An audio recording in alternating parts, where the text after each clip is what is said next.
Hello and welcome back to the Librarian of the Rings. Today we are going to go back in time a little bit to review something that came out a while ago and isn't super relevant today, except it just recently kind of became relevant again, and that is the Lego Hobbit video game.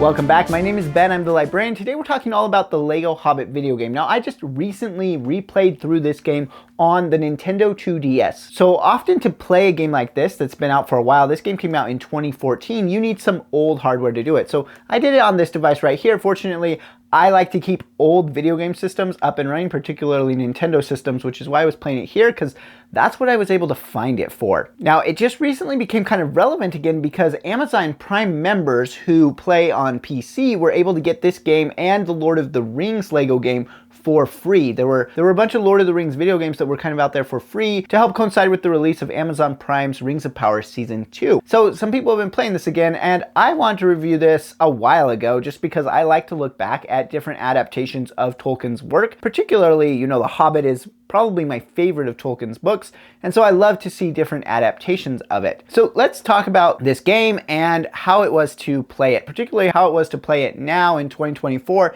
10 years after it was originally released. I was playing on the Nintendo 2DS, which is the equivalent of the 3DS, and 3DS games did tend to be a little bit scaled back from their console counterparts. So this could be a little bit different than what you would experience playing that PC game that Amazon was giving away or playing on one of the consoles that were contemporary in 2014. This was a handheld game, so maybe a little bit different there, but the structure of the game and the story of the game were pretty much the same. This game was released by TT Fusion, and it followed a series of really successful Lego games, including the Lego Lord of the Rings game. Now, I'm a big fan of the Lord of the Rings. You probably can tell I'm a big fan of Lego too, because Rivendell is back here in every shot. I mean, just a fantastic thing. And I've played quite a number of Lego video games over the years, and so I feel like I have a pretty good grasp for how Lego games normally go.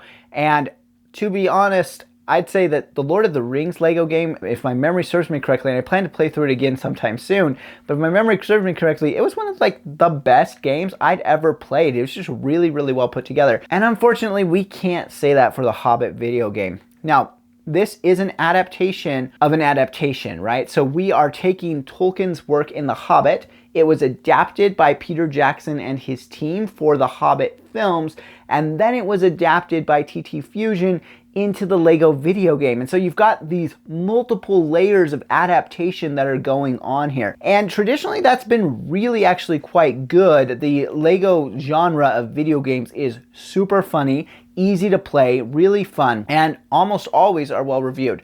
Unfortunately, like the Hobbit movies, this Lego Hobbit video game just falls a little bit flat. It never actually gets finished. So in some ways, it avoids some of the biggest problems with the Hobbit movie trilogy because it never reaches that stage of the Battle of the Five Armies, because that was really the worst of those films, in my opinion. And it was the one that kind of broke those films for me. And this game never gets there because it never got finished. This game was released before the final movie was released, and there was supposed to be some DLC that would finish off this game, and it just never happened. So you end with them getting to Smaug. You never get to see Smaug die, you never get to the Battle of the Five Armies, and because of that, this game of course feels unfinished, because it is unfinished. And so no matter how much you like this game, if you like playing it, you are going to be disappointed. In fact, you might be more disappointed if you like this game more, because when you get to the end, there's just nothing there. There is no ending to it. So that's thing number one that makes this game problematic. Thing number two that makes this problematic is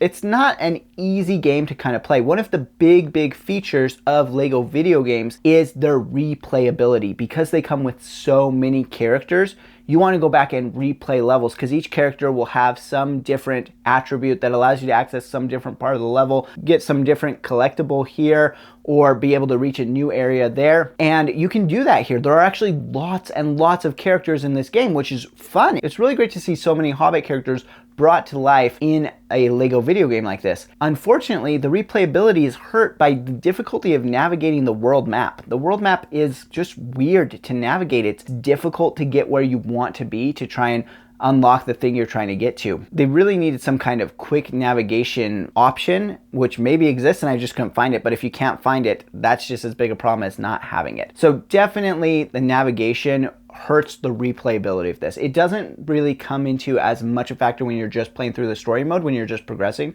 But of course, the story mode is short because the game is unfinished, and so then you want to go back and you want to play it some more. You want to unlock the things that are hidden, and you just can't quite get there because the navigation makes it hard. In addition to the navigation being hard, you also have a hard time completing side quests. So you will meet characters in the world map, and they'll give you side quests that need to take place in another part of the world map.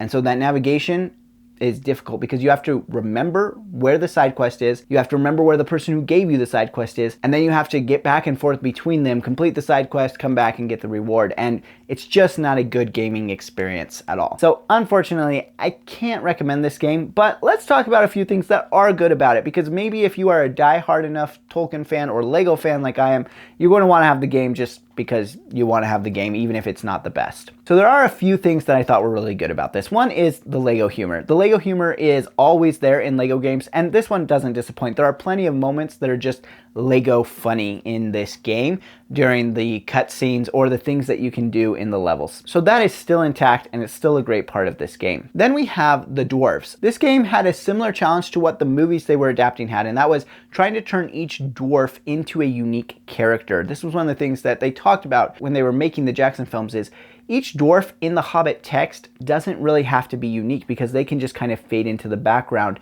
And if you read the history of the Hobbit, you will see gradually the dwarves' attributes consolidated into just a few main characters. But you can't do that on screen because they all have to be present. So they each need this kind of unique personality, which they tried to make happen on screen.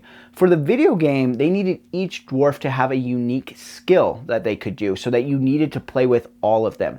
And they did a good job of that. You have to rotate through all of the dwarves frequently to get their different skills out. And of course, this being one of the strengths of Lego video games, the number of characters they have, it worked out really quite well for them. You begin to develop more of an affinity for each of these dwarves. As you know, you have to use them to get through specific parts of different levels of the game. And along with that, you've got these 13 dwarves, and Bilbo obviously, and Gandalf, but they didn't stop there. I already mentioned this, but there are a lot of characters in this game, and you can play as so many of them. So if I look here in the game, there's just pages and pages of different characters, and I did not play through it to unlock all of them because there are a lot, and the game got a little frustrating after a while, like I've been saying, but there's just so many of them. There are different versions of the dwarves at different points in the journey, so they have different costumes and sometimes different abilities. There's Gandalf and Radagast, there's Galadriel, there's Beorn, there's Legolas, there's Tauriel, a lot of different ones, as well as bad guys you can play as. You can play as Gollum, you can play as different orcs, of course Azog and Bolg, and so there's a lot of different things that go on here that are fun to kind of see happen in Lego form. So there are a few fun points that might be good for you, particularly if you pick this game up for free when Amazon was giving it away. It's probably worth a little bit of your time as a Tolkien fan to play this through a little bit, but just so you're warned, there is some frustration along the way and disappointment at the end. So that's my review of the Lego Hobbit video game. Let me know in the comments if you've played it, if you liked it. Now, I will probably at some point also review the Hobbit video game, which came out in 2003, and that game was actually a really good rendition of The Hobbit. And that's going to do it for us today. Until next time, thank you so much for watching. Farewell wherever you fare. May your ears receive you at your journey's end.